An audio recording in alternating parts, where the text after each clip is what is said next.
त्वमेव पिता त्वमेव त्वमेव बन्धुश्च सखा त्वमेव त्वमेव विद्या द्रविणं त्वमेव त्वमेव सर्वं मम देवदेव न जानामि विसर्जनं पूजानां विधिं न जानामि क्षमस्व परमेश्वर क्षमस्व परमेश्वरी क्षमस्व गणनायक क्षमस्व गणनायक क्षमस्व गणनायक प्रसादान्मयि स्थिरा अक्षरपदभ्रष्टं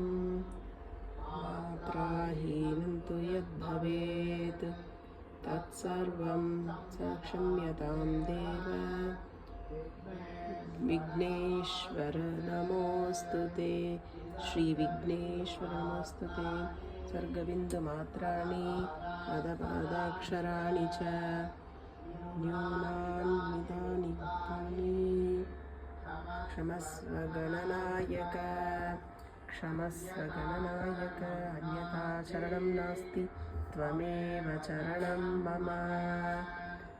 तस्मात् कारुण्यभावेन रक्ष रक्ष महेश्वरः कायेन वाचा मनसेन्द्रियैर्वा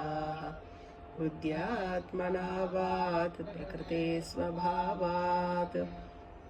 करोमि यत् सकलं परस्मै श्रीमन्नारायणायेति समर्पयामि।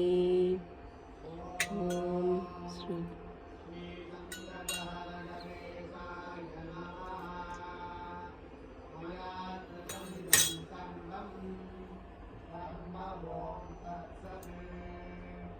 हरि ओम तत्सत् हरि ओम तत्सत् हरि ओम तत्सत्।